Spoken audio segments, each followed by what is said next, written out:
എല്ലാവർക്കും നമസ്കാരം. നമ്മുടെ വീഡിയോകൾ വിദേശ മലയാളികൾ പ്രധാനമായും അമേരിക്കയിലും യൂറോപ്യൻ രാജ്യങ്ങളിലും ഗൾഫിലുമൊക്കെയുള്ള വിദേശ മലയാളികൾ ധാരാളമായി കാണുന്നു. അവർ എനിക്ക് ധാരാളം വിഷയങ്ങൾ ഇങ്ങനെ അയച്ചു തരാറുമുണ്ട്. ചില ചോദ്യങ്ങളൊക്കെ ചോദിക്കാറുണ്ട്. ചില ചോദ്യങ്ങൾക്ക് മറുപടി പറയേണ്ടത് ഇവിടുത്തെ ഭരണമാണ്. ഒരാൾ കഴിഞ്ഞ ദിവസം അയച്ചു തന്ന ഒരു വിഷയം നിങ്ങളോട് സംസാരിക്കാൻ ആഗ്രഹിക്കുന്നു. അമേരിക്കയിലെ കാലിഫോർണിയ എന്ന ഒരു സംസ്ഥാനം 4,23,970 സ്ക്വയർ കിലോമീറ്റർ ഉണ്ട് അതിൻ്റെ ഏരിയ. കേരളത്തിൻ്റെ ഏരിയ എന്ന് പറയുന്നത് 38,863 സ്ക്വയർ കിലോമീറ്ററാണ്. എന്ന് പറഞ്ഞാൽ കേരളത്തിൻ്റെ 10.91 ഇരട്ടി, ഏതാണ്ട് 11 ഇരട്ടി വലിപ്പമുള്ള ഒരു സംസ്ഥാനമാണ് അമേരിക്കയിൽ കാലിഫോർണിയ. കേരളത്തിൻ്റെ GDP 14 ലക്ഷം കോടിയാണ്. കാലിഫോർണിയയുടെ GDP $4.1 ട്രില്യൺ എന്ന് പറഞ്ഞു കഴിഞ്ഞാൽ 41 ലക്ഷം കോടി ഡോളറാണ്. എന്ന് പറഞ്ഞു കഴിഞ്ഞാൽ 3,731 ലക്ഷം കോടി രൂപയാണ്. കേരളത്തിൻ്റെ GDP 14 ലക്ഷം കോടിയുള്ളപ്പോൾ കാലിഫോർണിയയുടെ GDP 3,731 ലക്ഷം കോടി രൂപ. എന്ന് പറഞ്ഞാൽ കേരളത്തിൻ്റെ GDPയുടെ 226.5 ഇരട്ടി വരുമാനമാണ് കാലിഫോർണിയയുടെ GDP. കാലിഫോർണിയയുടെ വലിപ്പം നമ്മുടെ സംസ്ഥാനത്തിൻ്റെ 10.91 ഇരട്ടി, ഏതാണ്ട് 11 ഇരട്ടി. ഇനിയാണ് രസം. അവിടുത്തെ ജോലിക്കാരുടെ എണ്ണം, സർക്കാർ ഉദ്യോഗസ്ഥന്മാരുടെ എണ്ണം എന്ന് പറയുന്നത് 2,22,445 പേരാണ്. ഇത് കാലിഫോർണിയയിൽ നിന്ന് ഒരു മലയാളി യുവാവ് എനിക്ക് അയച്ചു തന്ന കണക്കാണ്. അവിടുത്തെ കണക്കുകൾ കൃത്യമായിട്ട് എടുത്തിട്ട്. എന്ന് പറഞ്ഞാൽ 2,15,555 പേരുടെ കുറവ്. ഈ പ്രാവശ്യം ട്രംപ് അധികാരത്തിൽ വരുമ്പം ഒരു 20,000-ൽ പരം ആളുകളെ കൂടുതലുണ്ടെന്നും പറഞ്ഞ് പറഞ്ഞു വിട്ടു. അതിന് ശേഷമുള്ള കണക്കാണ് ഇത്. അതായത് കേരളത്തിൻ്റെ 11 ഇരട്ടി വലിപ്പമുള്ള കാലിഫോർണിയയിൽ കേരളത്തിൻ്റെ 266.5 ഇരട്ടി വരുമാനമുള്ള കാലിഫോർണിയയിൽ അവിടെ 2.25 ലക്ഷം ജോലിക്കാരെ ഉള്ളൂ എങ്കിൽ എന്തിനാണ് ഈ കൊച്ചു സംസ്ഥാനത്തിൽ ഈ 6.5 ലക്ഷം ജോലിക്കാരെ വെച്ചിരിക്കുന്നു എന്നതാണ് ആ യുവാവ് അയച്ചു തന്ന ചോദ്യം.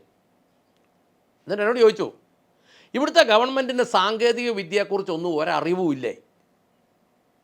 സാങ്കേതികമായി ഇത്ര വളർന്നെന്നുള്ളതൊന്നും യുവമാർക്ക് അറിയത്തില്ലേ? അതൊന്നും വായിച്ച് മനസ്സിലാക്കാനുള്ള, എഴുതാനും വായിക്കാനും ഒന്നും യുവമാർക്ക് അറിയത്തില്ലേ?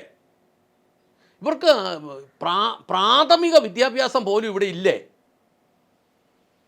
ഞാൻ സത്യം പറഞ്ഞാൽ ഞെട്ടിപ്പോയി. ഈ കേരളത്തിലോട്ട് ഏറ്റവും കൂടുതൽ, അല്ലെങ്കിൽ കേരളത്തിൻ്റെ ഏറ്റവും പ്രധാനപ്പെട്ട വരുമാനം എന്ന് പറയുന്നത് വിദേശത്തുനിന്ന് വിദേശ മലയാളികൾ അയക്കുന്ന പണമാണ്.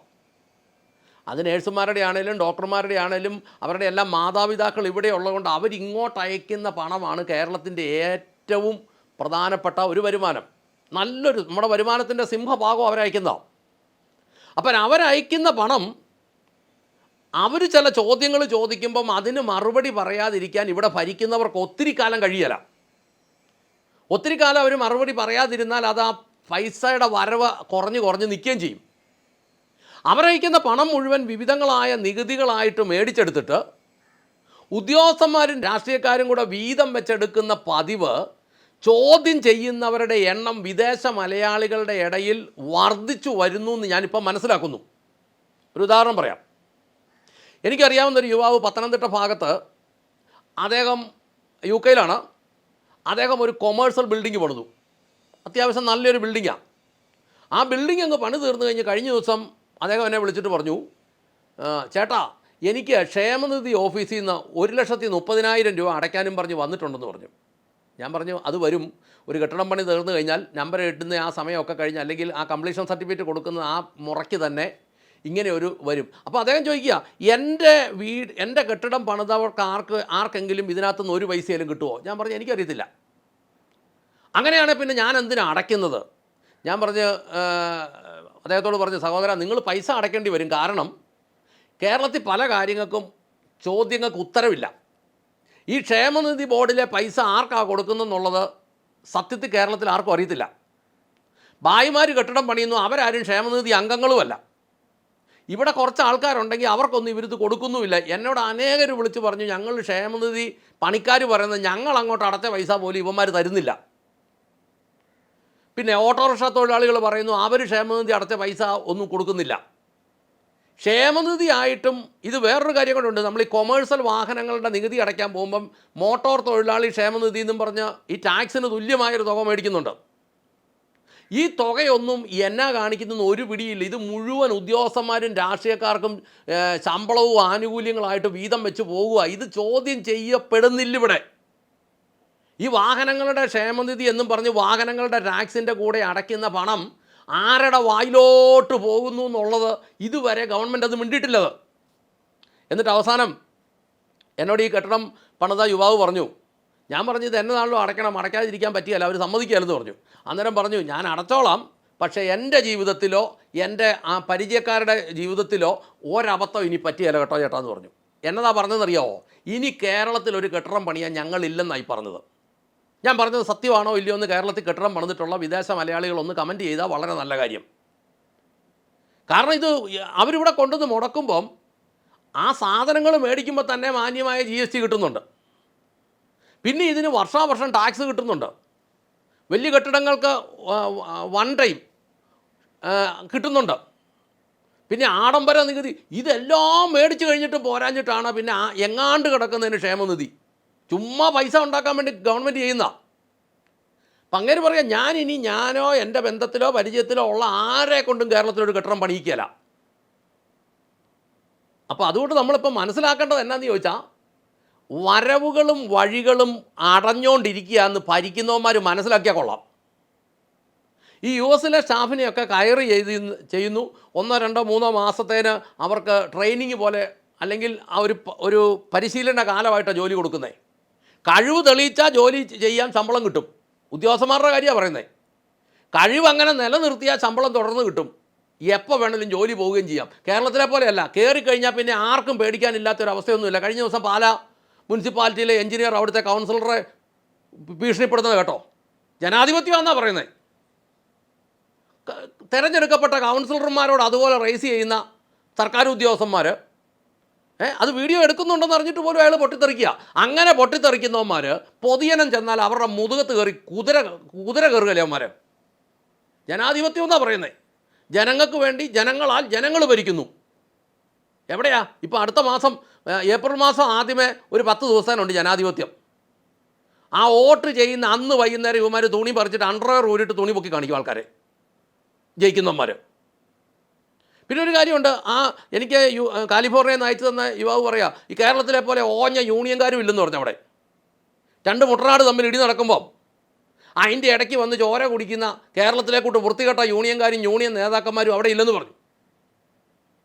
ഇനി കേരളത്തിൻ്റെ വരുമാനത്തിൻ്റെ ഏറ്റവും കൂടുതൽ സംഭാവന ചെയ്യുന്ന വിദേശ മലയാളികൾ അവിടുന്ന് ഇവിടേക്ക് അയക്കുന്ന പണം നിർത്തിയാൽ ഇവിടുത്തെ 90% നിന്നുപോകും.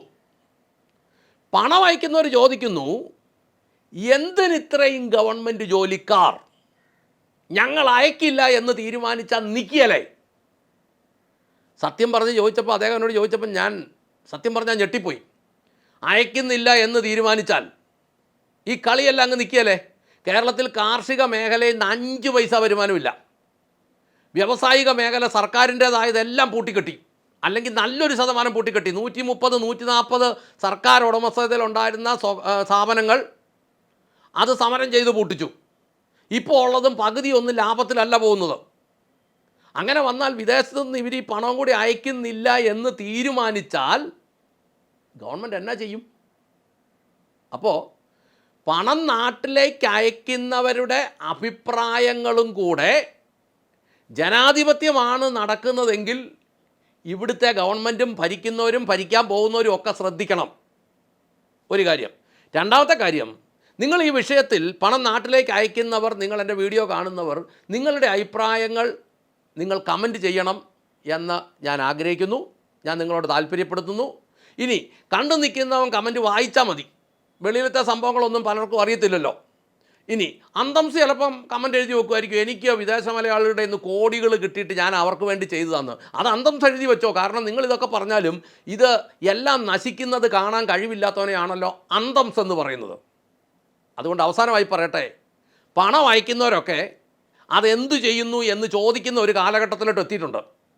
ഇത്രയും വലിയ കാലിഫോർണിയ എന്ന സ്റ്റേറ്റിന് 2.25 ലക്ഷം ജോലിക്കാർ മതിയെങ്കിൽ അതിൻ്റെ 11-1 ചെറുതായ, അതിൻ്റെ 266.5 വരുമാനം കുറവുള്ള ഈ സംസ്ഥാനം ഓടിക്കാൻ ഈ 6.5 ലക്ഷം ആളുകളുടെ ആവശ്യമില്ലെന്നുള്ളത് ലോകം മുഴുവനുള്ള മലയാളികൾക്ക് മനസ്സിലായിട്ടുണ്ടെന്നുള്ളത് അധികാരികൾ മനസ്സിലാക്കാൻ വേണ്ടി അവരുടെ മുമ്പിലേക്ക് വെപ്പിച്ചുകൊണ്ട് നിർത്തട്ടെ.